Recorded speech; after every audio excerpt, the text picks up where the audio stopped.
자, 23강을 얘기 좀 하시도록 하겠습니다. 믿는 자의 삶에 관한 얘기. 이제 신앙생활을 이제 점점 이렇게 포커스를 맞추고 있습니다. 예수님이 그리스도다라고 하는 것이 어떤 의미인지를 설명을 드렸고, 예수님을 그리스도로 믿는다는 것이 어떤 의미인지를 설명을 드렸고, 그리고 예수를 그리스도로 믿는 자는 이제 어떻게 살아야 되느냐라고 하는 부분들이 이제 설명이 되어져야 될 것 같습니다. 믿는 자의 삶을 이렇게 좀 정리를 해보면, 믿지 않는 자의 삶을 먼저 말한다고 얘기할 때 그것의 특징은 하나인 것 같습니다. 그게 불순종이다. 표현할 수 있을 것 같습니다. 모든 믿지 않는 자의 삶을 그냥 한마디로 표현하자면 불순종의 삶이다 이렇게 볼 수가 있는데요. 성경은 불순종하는 인간에 관한 얘기들을 많이 줄을 이루어서 다루고 있습니다.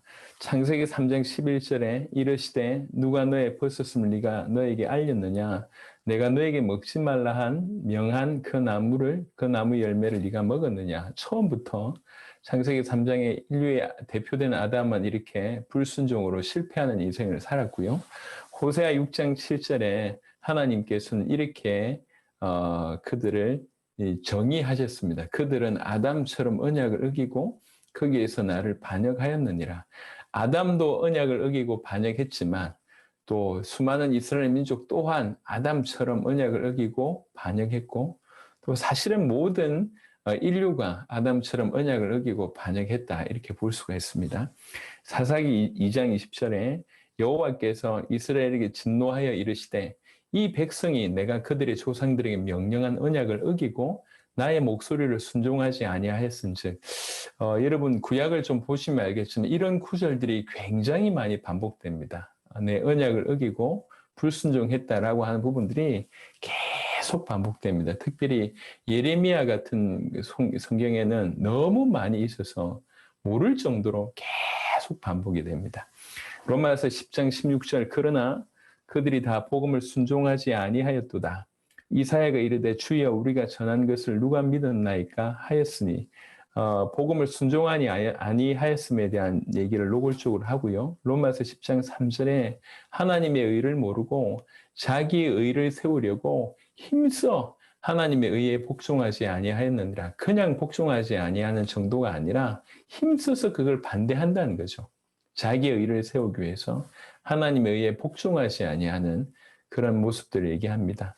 에베소 2장 2절은 뭐라고 표현하냐면, 그때 너희는 그 가운데서 행하여 이 세상 풍조를 따르고 공중의 권세 잡은 자를 따랐으니, 공중의 권세 잡은 그 마귀의 세력, 사단의 세력을 따랐는데, 그게 특징이 뭐냐면 곧 지금 현재도 그렇게 따르는 사람들이 있는데 불순종의 아들들이다라고 표현을 합니다. 불순종의 아들들 가운데 역사하는 영이라.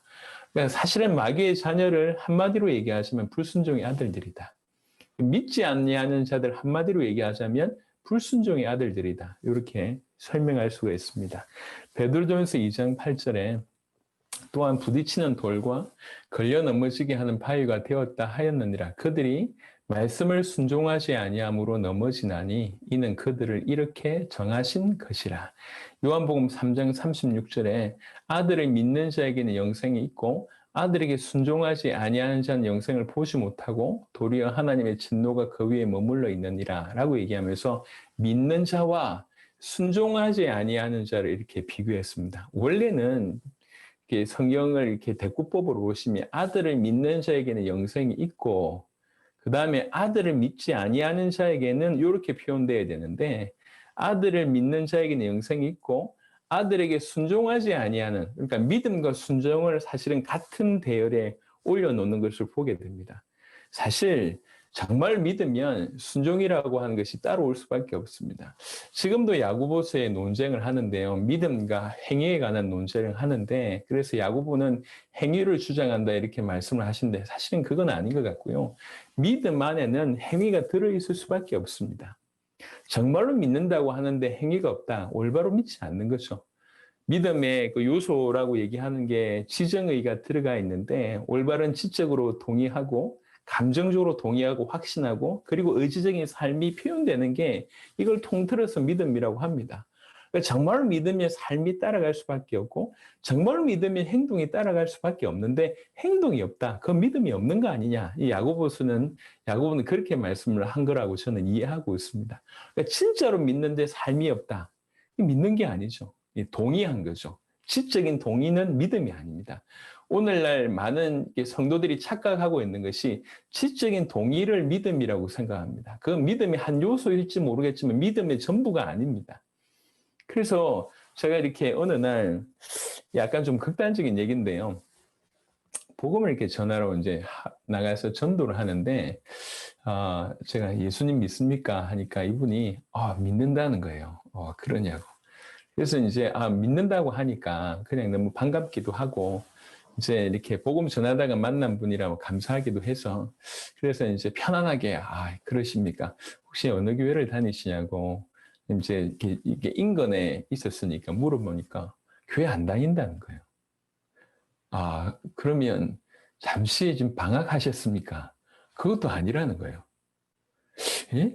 예수님 믿는데 교회를 가신 적이 없어요. 그러니까 없대요.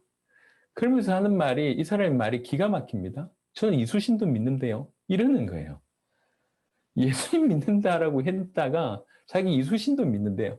제가 그 얘기를 듣고, 이 사람이 얘기하는 믿음이 그냥 지적인 동의인 거죠. 옛날에 2000년 전에 예수님 오셨으면 그건 나도 믿고 이순신도 내가 믿는다는 거죠. 이 사람의 믿음이 그 정의가 그렇습니다. 그러시냐고 해놓고 제가 고개를 돌리면서 교회 안에도 이럴 수 있지 않냐. 교회 안에도. 예수님이 나를 위해서 죽으셨다라고 지적인 동의를 하고 나서 그 예수님을 위해서 살아내지 않는 사람은 사실은 믿음이 시작됐는지 안 시작됐는지 모르겠지만 진정한 믿음은 아니라고 볼 수가 있습니다. 믿음은 없는 거죠. 그러니까 믿음은 반드시 뭐로 표현되냐면 삶으로 표현됩니다. 그 삶은 어떤 표현으로 되냐면 순종이라고 하는 것으로 드러날 수밖에 없습니다. 그러니까 믿지 않은 자는 불순종으로 나타나고요. 믿는 자는 순종으로 나타날 수밖에 없습니다. 그래서 믿음과 순종을 교차하는 그런 식의 표현이 성경에 꽤 많이 있는 것 같습니다. 그러니까 정말로 믿는다라고 얘기할 때 삶이 따라오지 않는다. 믿는 거 아닙니다. 오늘날 이제 교회 안에서 정말 열심히 믿다가 한때 믿다가 교회 떠나는 사람들 보고 구원을 잃어버릴 수 있구나 이렇게 얘기하시는데 구원 잃어버린 게 아니라 원래 구원 못 받은 겁니다. 구원받지 못하고 얼마든지 교회에서 다양한 활동을 할 수 있습니다. 제가 무당들만 이제 좀 한 3년 정도 전도를 했는데요. 보면 여기에 이렇게 점을 보는데 요 뒤에 학사 수료증 같은 게 이렇게 있어요. 이리 보니까 신학교 졸업장이에요. 그거 걸어놓고 무당 전보더라고요. 무당들은요, 남이 모르는 신병이 오니까 거의 대부분 교회를 거쳐갑니다. 그래도 영적인 얘기를 해주니까요. 근데 거기서 답을 얻지 못하는 거죠. 정말 열심히 합니다. 해결해 보려고 새벽 예배부터 시작해서 진짜로 열심히 합니다. 그러다가 답을 얻지 못하고 그냥 신을 받는 거죠.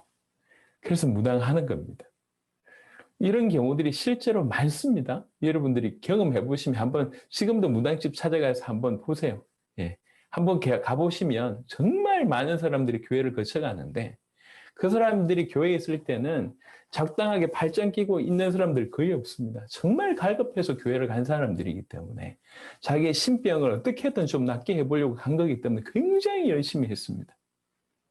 그러다가 나중에 신 받는 겁니다. 그렇다면 이분이 하나님의 자녀였다가 이제 귀신이 자녀로 돌아간 겁니까? 그렇지 않습니다. 열심을 내고 안 하고는 중요하지 않습니다. 다른 말을 좀 해보겠습니다. 유대인들 받았나요? 유대인들 구원받지 못했다는 거 우리가 알고 있지 않습니까? 유대인들 얼마나 열심입니까? 그분들 얼마나 열심히 하나님 믿습니까? 얼마나 성경을 달달달 외우고 있습니까? 철저하게 율법을 지키고 있습니다. 정말 열심히 뛰어난 유대인들은 구제봉사합니다. 하나님 잘 믿고 성경 잘 알고 나름 안식일 잘 지키고 율법 잘 지키고 구제하고 봉사합니다. 구원받았습니까? 구원하고 상관없습니다. 오늘날 교회 안에서도 이렇게 하다가 교회를 떠났다고 얘기할 때, 구원이 이럴 수 있는 거 아닌가? 이렇게 생각하시는 것 같은데, 구원받지 않았다니까요. 유대인들의 모습이, 오늘날 교회 안에 유대교의 모습이 지금 너무 많은 것 같습니다. 유대인들의 열심을 본다고 할 때에 지금 우리 교회 안에 있는 성도들의 열심을 따라갈 수 없을 정도로 유대인들의 열심은 탁월합니다. 하나님 믿습니다. 그 사람들. 성경 들고 있습니다. 예. 모여서 회당에서 예배 드리고 있고 율법 철저하게 지키고 있습니다. 구원 받았습니까? 구원 못 받았습니다. 열심을 낸다고 구원 받는 게 아니에요. 그러니까 진짜로 제대로 복음을 알고 복음을 믿어야지 구원 받는 것이죠. 그러니까 이제 우리가 지금 심각한 어떤 그런 우리에게 처해진 상황 중에 하나는 엊그제도 제가 말씀드렸지만 구원의 기준을 너무 떨어뜨렸어요.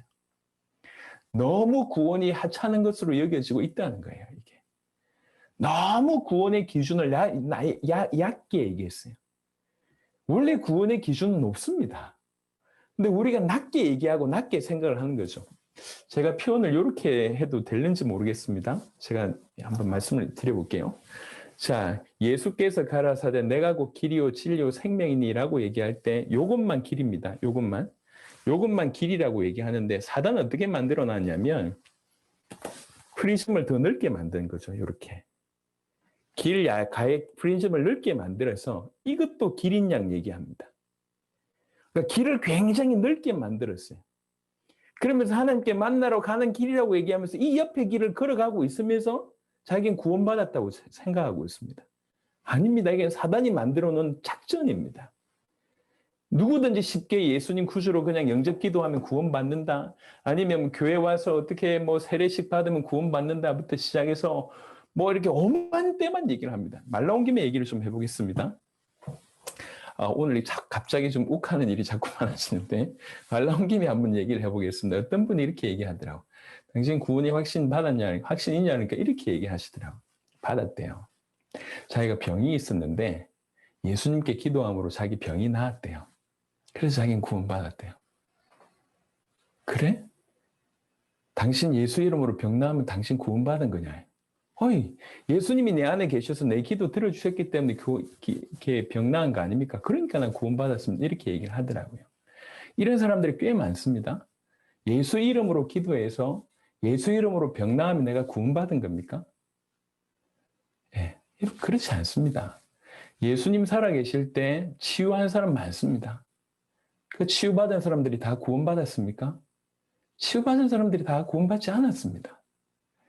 내가 치유받은 거하고 구원하고는 별개의 문제입니다. 예수님을 그리스도로 믿어야지 구원받는 거예요. 내가 내 병이 낫는 거하고 구원하고는 상관없는 얘기입니다. 근데 내가 내 병이 나았다는 것 때문에 자기가 구원의 확신을 가지고 있대요. 큰일 납니다. 큰일 나.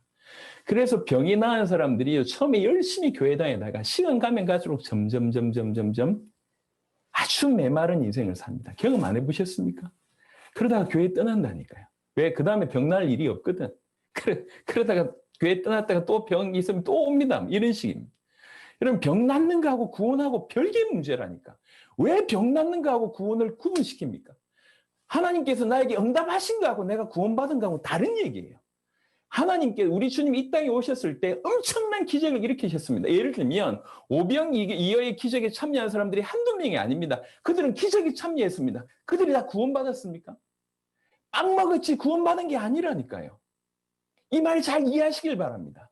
예수님 살아생전에 수많은 사람들이 예수 이름으로 병 나았습니다. 어떤 때는 이 날이 새도록 수많은 병자들이 찾아와가지고 그 이방에 있는 수많은 사람들이 다 병을 고쳐줬습니다. 그 사람들이 병 고침을 받았지 구원받았냔 말이에요. 물론 병 고침과 구원받았음이 거의 동격으로 표현한 구절들이 틀림없이 있긴 합니다. 하지만 그거 하고 모든 병 고침 받은 사람이 구원받았는가? 그렇지는 않습니다. 내가 병 고침 받은 거하고 내가 구원받은 거하고는 다른 얘기입니다. 다른 또 얘기, 이 병뿐만 아니라 기적, 내 삶에 내가 기도했는데 기적이 벌어졌다는 거예요. 그래서 자기는 구원받았대. 기적 일어나면 구원받냐? 아니, 하나님께 기도하니까 기적이 일어난 거 아닙니까? 물론 그건 맞는데, 아니, 응답받는 거하고 구원하고 같은 거냐? 왜 그거를 구원의 증거라고 생각하냐? 구원의 확신을 왜 기적 일으킨 것을 구원의 확신의 근거로 갖다 대냐?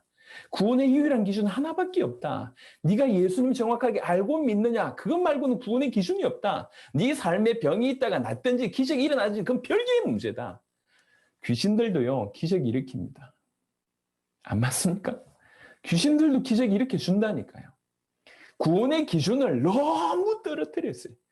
그래서 정말 죄송합니다. 아무나 얘기합니다. 이게 구원이라고. 그래서 구원의 길을 넓혀놨어요. 이렇게. 우리 주님께 가는 길은 좁은 길인데 사단이 넓혀놨어요. 그래서 그 길을 절거히 걷고 있습니다. 그러면서 구원받았다고 착각하고 있습니다. 교회 헌금 많이 하면 구원 받습니까? 헌금 많이 했다고 구원 받냐는 거죠. 교회당 예를 들면 교회를 몇 개 세우면 구원 받습니까?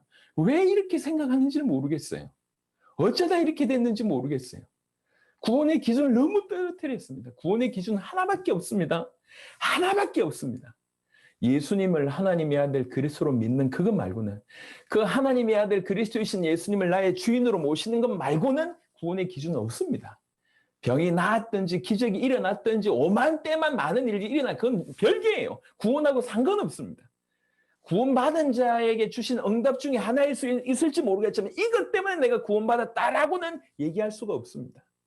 귀신들도 그런 역사를 일으킬 수가 있습니다. 우리가 정확하게 알고 있습니다. 구원의 기준을 우리를 높여야 돼요. 굉장히 성경을 자세하게 보면, 특별히 서신서에 같은 데 보면 구원의 기준이 굉장히 높습니다. 굉장히. 여러분, 구약 성경과 신약 성경에 보면 뭐 해라, 뭐 하지 마라 라고 하는 부분들이 있지 않습니까? 그게요, 구약보다 신약이 훨씬 많습니다. 많은 요소들이 신약에 많습니다. 왜 그렇습니까? 진짜 구원받은 자가 할 수 있는 일들만 얘기해요. 이게 절대로 구원받은 자들은, 구원받지 못한 자는 할 수 없는, 항상 기도하고 범사에 감사하고 쉬지 말고, 항상 기뻐하고 범사에 감사하고 쉬지 말고 기도하라, 이런 것들을 어떻게 불신자가 할 수 있습니까? 뭔 말인지도 못 알아듣습니다. 폐일은 하고 구원의 기준을 떨어뜨리는 것이 사단의 전략입니다. 구원의 길을, 프리즘을 이렇게 넓게 만들어서 그냥 교회 다니면 구원받은 걸로 생각하고, 영접 기도하면 구원받은 걸로 생각하고, 역사 체험하면 구원받은 걸로 생각하고, 어떤 분이 이렇게 얘기를 했다고 합니다. 어떤 청소년들이 질문을 했대요. 어떤 목사님한테. 무슨 질문을 했냐면, 교회를 다니는 청소년인데 자기가 구원받았는지 참 모르겠습니다라고 질문을 했대요. 그러니까 이 목사님이 뭐라고 대답했냐면, 네가 구원받은지 안 받았는지를 고민하는 거 보니까 너 구원받았다 라고 얘기를 했대요. 예, 그래서 제가 성경책 집어 던질 뻔했습니다. 청소년들에게 그렇게 심으면 큰일 납니다. 내가 고민했다고 하는 거 보니까 구원받았다? 이게 얼마나 이게 수준이 지금 떨어지는 얘기입니까? 할 말이 그거밖에 없는 거예요. 정확하게 예수님 올바로 알고 믿게 해야 되는데, 그래서 사실은 구원받지 못했기 때문에 그런 의심이 드는 것이 당연할 수 있습니다. 물론 구원받은 자도 그런 의심을 합니다. 하지만 의심하기 때문에 네가 구원받았다고 하는 얘기는 어디서 나온 겁니까? 이게 성경적이지도 않고요, 합리적이지도 않아요, 이거는. 그런데 그런 답을 주고 있다는 거예요, 지금. 구원의 기준을 우리는 성경대로 높여야 됩니다. 정신 차려야 됩니다. 그래서 제가 해외 가서는, 지난번에도 말씀을 드렸지만, 정말로 은혜 못 받는 대표적인 사람들이 성가대고 찬양팀입니다. 이 양반들 앞에 나와서 열심히 1시간씩 찬양하고 메시지 할 때는 졸아요. 들리지가 않습니다. 원래 사단이 찬양하는 천사 장이었지 않습니까? 그 음악에 많은 사단의 어떤 방해들이 있는 것 같습니다. 못 듣습니다. 여러분 자세하게 보세요. 가장 은혜 못 받는 사람들이 찬양팀이나 열심히 하는, 찬양 쪽에 열심히 하시는 분들은 욕하는 게 아니고요. 보시면 그분들 제대로 은혜 받게 됩니다. 그래서 메시지 전하다가 찬양팀을 향해서 이렇게 얘기합니다. 대놓고. 열심히 찬양하다가 지옥 간다, 니네들. 열심히 드럼 치다 지옥 간다. 열심히 피아노 반주하다 지옥 간다. 정신 차려라. 찬양 인도 열심히 한다고 구원받는 게 아닙니다. 진짜로 예수님 정확하게 알아야지 구원받습니다. 자기 교회에서 열심히 활동하면 천국 갈 줄 알고. 어떻게 이런 생각이 들어갔는지 모르겠어요. 교회 안에 이런 것들이 팽배합니다.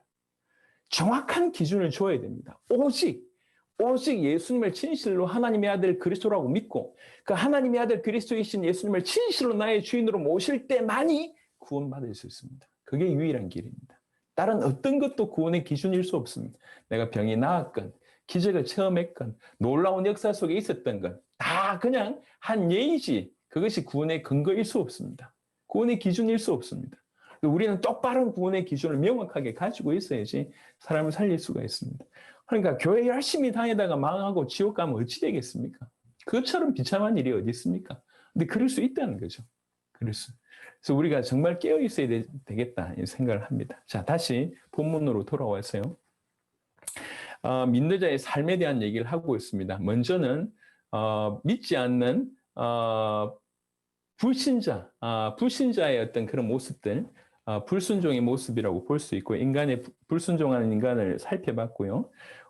우리 주님께서는 이 땅에 오셔서 그리스도의를 완성하실 때 정말 온전히 순종하심으로 그를 감당하십니다. 온전히 그분의 사역의 특징이 온전한 순종입니다.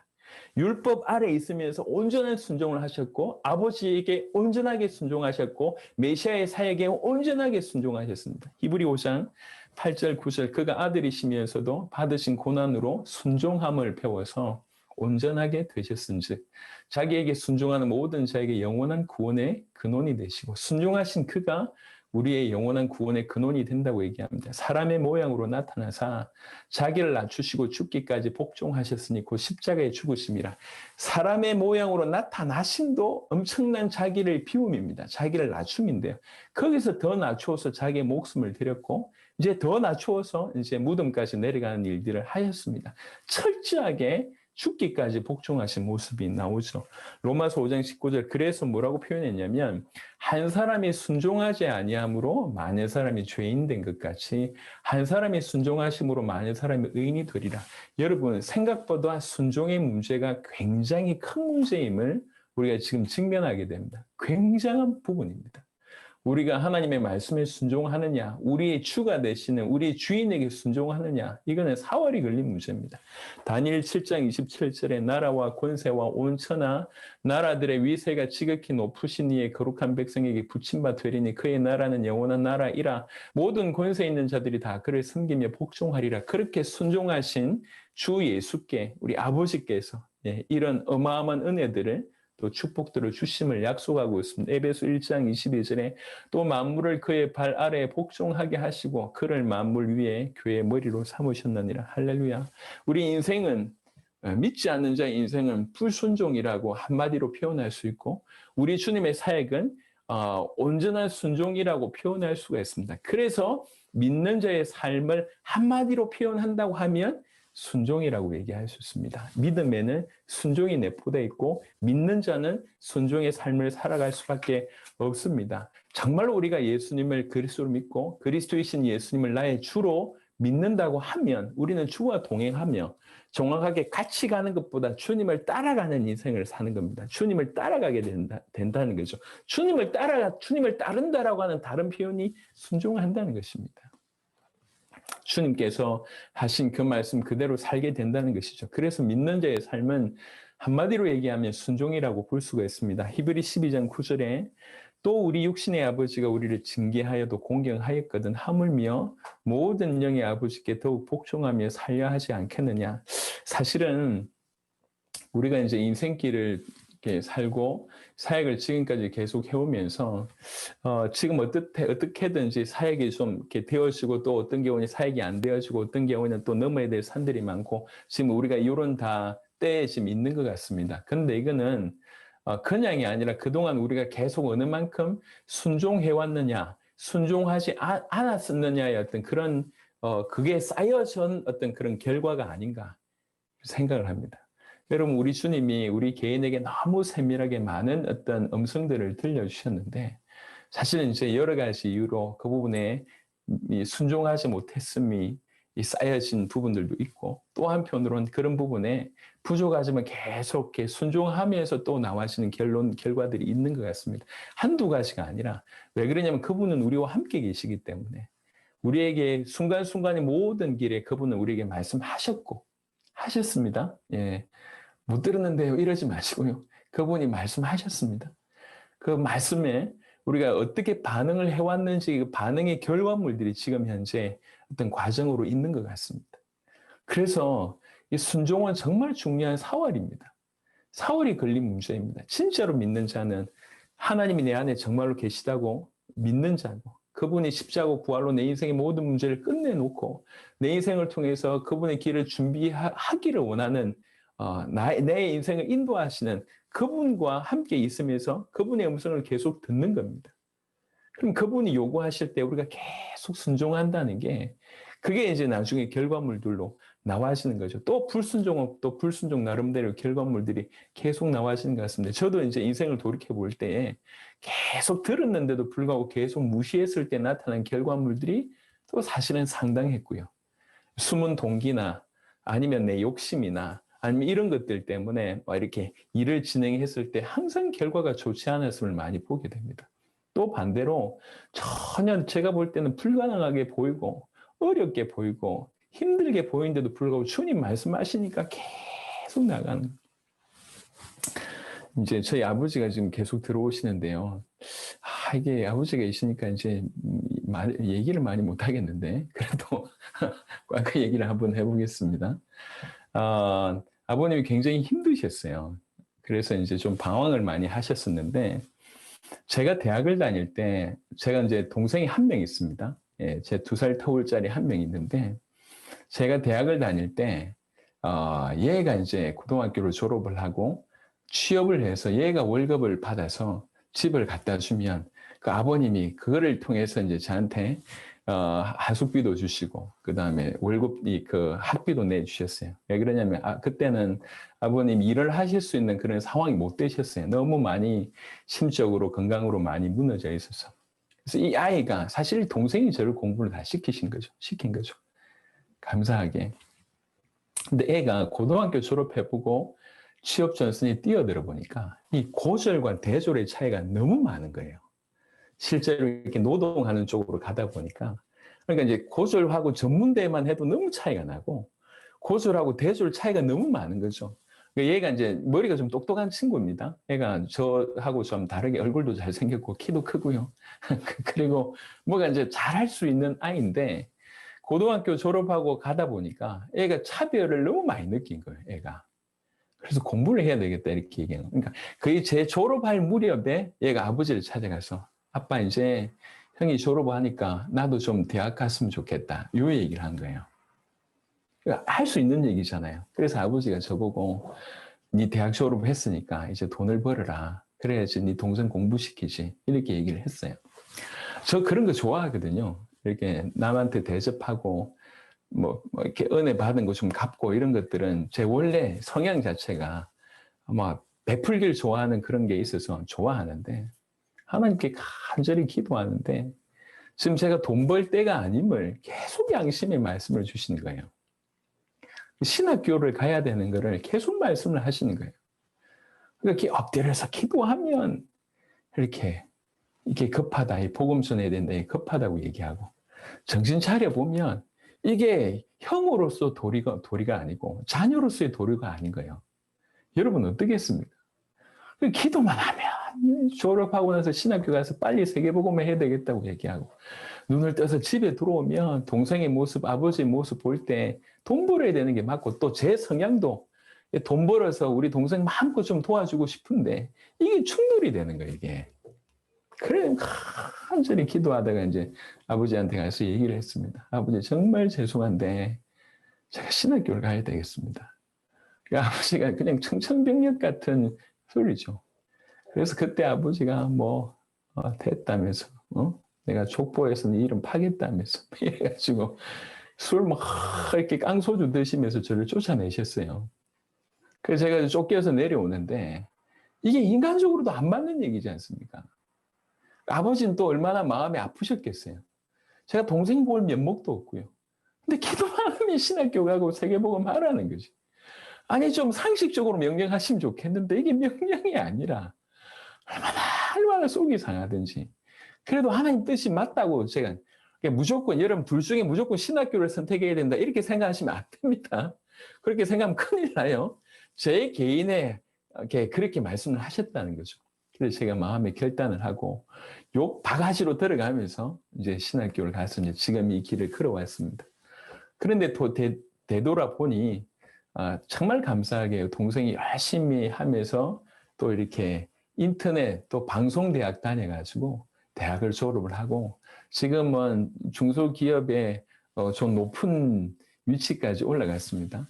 그리고 아버님은 그 이후에 쫓아내실 때는 교회도 안 나오셨는데 지금 장로님이 되셨고 명예은퇴 하셨고 이렇게 지금도 저를 가장 뒤에서 기도 많이 해주신 분이 되셨고 저는 지금 이 자리에 있습니다. 할렐루야. 욕은 아니죠? 예, 아버님 욕한 거 아닙니다. 이럴 때가 있잖아요. 이게 너무 이게 왜 그럴까? 여러분 순종의 결과가 불순종의 결과가 굉장히 다릅니다. 하나님은 우리 안에 계십니다. 나를 아십니다. 그 하나님은 나에게 계속 말 걸어오시고 말씀하셨습니다. 그 말씀에 내가 가지고 있는 숨은 동기나 많은 것들, 세상의 타협 때문에 계속 듣지 않거나 무시한 것들이 쌓입니다, 결국. 주님의 열매를 맺을 리가 없겠죠.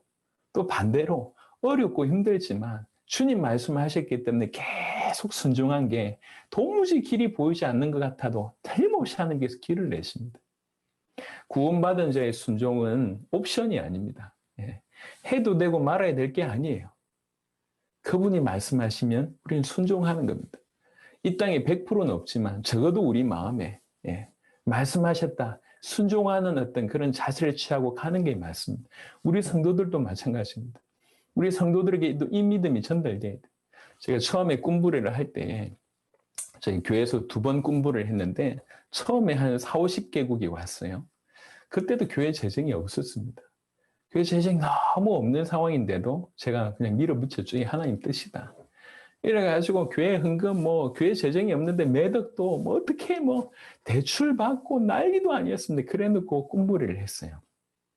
근데 우리 성도님들이 너무 고생을 했지 않습니까? 역사는 너무 컸지만 다시 이 꿈부를 한다고 하면 저 목사님은 제정신이 아니다. 이렇게 이런 분위기였어요. 예. 근데 그 다음에 또 했거든요. 그 다음에 시작할 때는 돈 100만 원도 없는 상황에 또 했습니다. 근데 85개국이 온 겁니다. 성도들이 더 이상 이제 입을 다물기 시작했어요. 아무것도 없는 상황인데 2번째 할 때는 정말 우리 교회 성도님들 중에 가장 연약한 사람을 사용하셔가지고 그것도 기초수급자를 사용하셔서 매덕을 헌금하게 하는 걸 보게 한 거예요.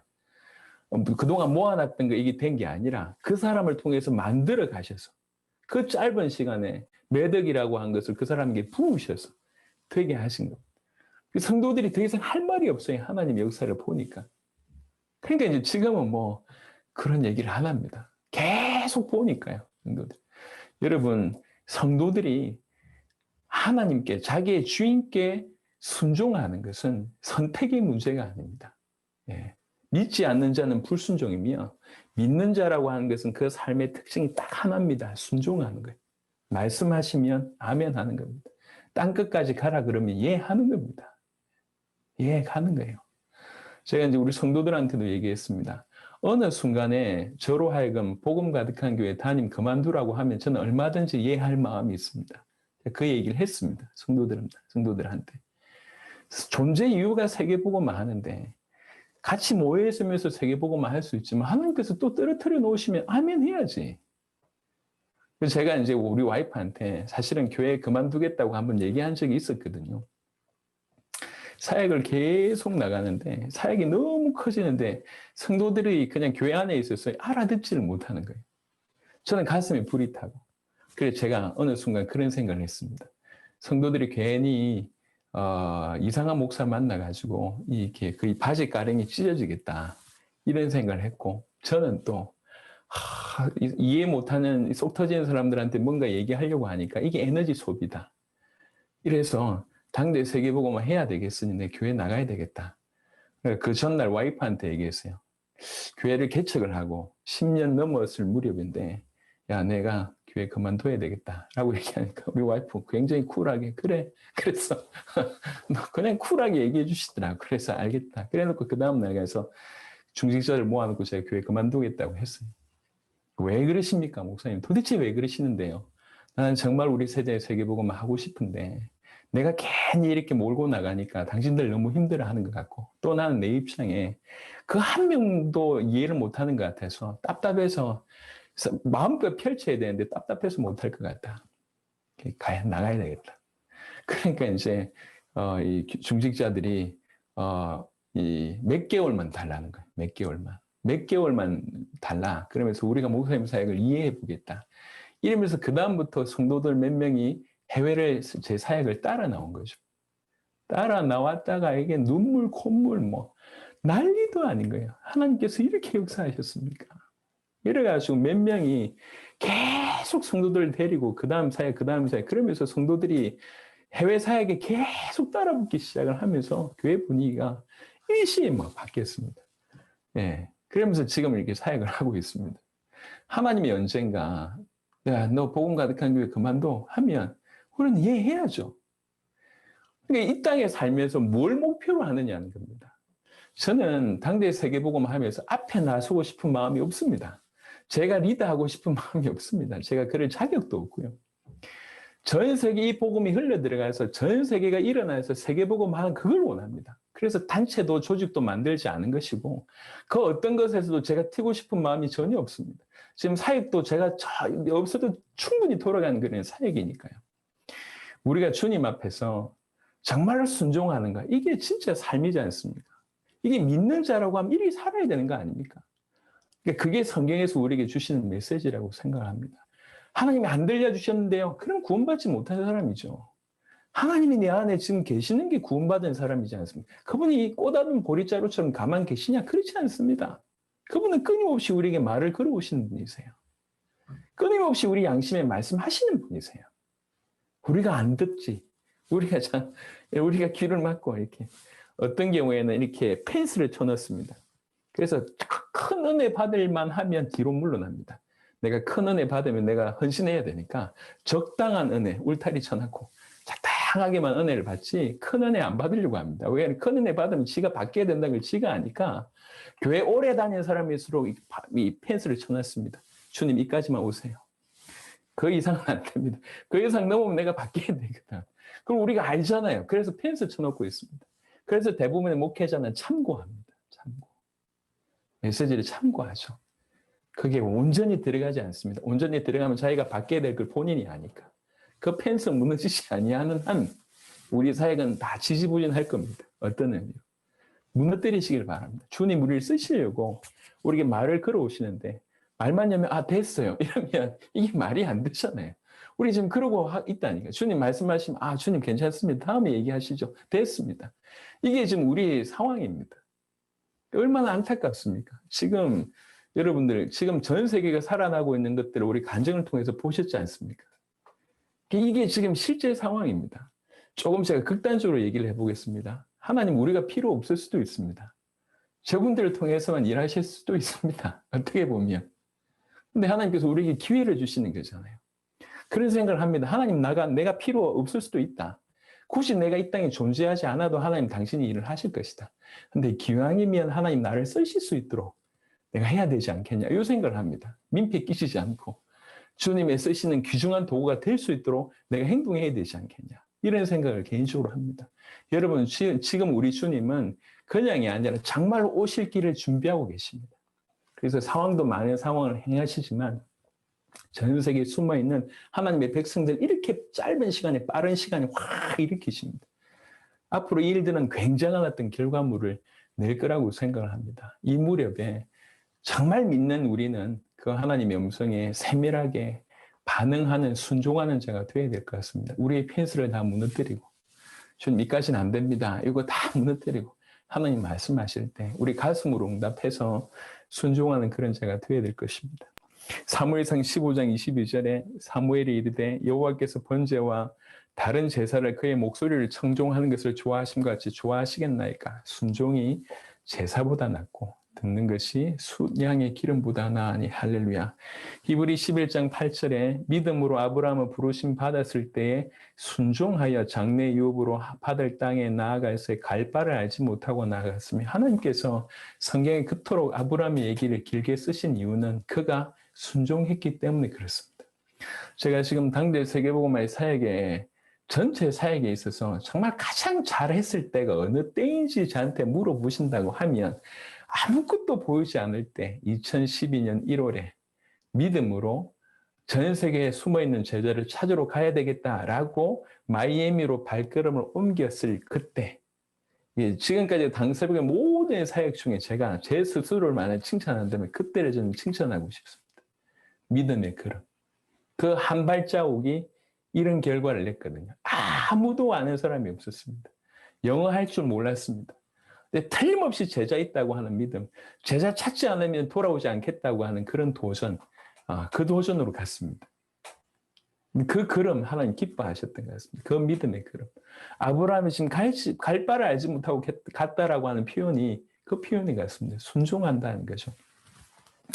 로마서 6장 16절 너희 자신을 종으로 내주어 누구에게 순종하든지 그 순종함을 받는 자의 종이 되는 줄 너희가 알지 못하느냐. 혹은 죄의 종으로 사망에 이르고 혹은 순종의 종으로 의에 이르느니라 라고 얘기합니다. 그래서 우리는 죄의 종이 아니라 순종의 종으로 의에 이르는 자가 다 되시기를 그리스도 예수 이름으로 축원합니다. 베드로전서 1장 22절에 너희가 진리를 순종함으로 너희 영혼을 깨끗하게 하여 거짓이 없이 형제를 사랑하게 이르렀으니, 사실 정말 우리가 도전해야 될, 또 하나님이 은혜를 주셔야 될, 또 우리의 삶의 모습이 이런 것 같습니다. 우리는 정말로 진리 대신 그리스도 예수께 진실하게 순종함으로 계속 우리 영혼이 깨끗하고 거짓 없이 되어서 형제를 사랑하기에 이르렀으니 여기까지 돼야 될 것 같습니다. 참 이게 잘 안 되는 것 같아요.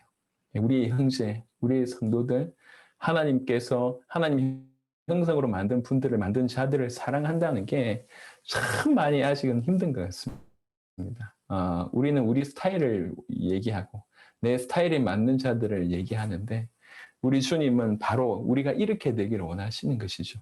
그래서 정말로 계속 순종함으로 하나님을 사랑하고 이웃을 사랑하는, 서로 뜨겁게 사랑하는 그런 자로 계속 순종하며 나아갔으면 좋겠습니다. 고린도후서 9장 13절에 이 직무로 증거를 삼아 너희가 그리스도의 복음을 진실히 믿고 복종하는 것과 그들과 모든 사람을 섬기는 너희의 후한 연보로 말미암아 하나님께 영광을 돌리고, 복음을 진실히 믿고 그 다음에 믿는다고 하면 그 다음 따라오는 것이 복종하는 것이라고 얘기를 합니다. 고린도후서 10장 5절과 6절은 조금 더 노골적인 건데요. 하나님 많은 것을 대적하여 높아진 것을 다 무너뜨리고 모든 생각을 사로잡아 그리스도에게 복종하게 하니 너희의 복종이 온전하게 될 때에 모든 복종하지 않는 것을 벌하려고 준비하는 중에 있노라. 지금 주님이 준비하고 있대요. 지금 주님이 기다리고 있대요. 어떤 때를 기다리고 있냐면 우리의 복종이 온전하게 될 때를 기다리고 있대요. 그때 모든 복종하지 않는 것을 벌하려고 하신다고 합니다. 기준이 어디 있냐면 우리의 복종이 온전하게 될 것을 기다리고 계십니다.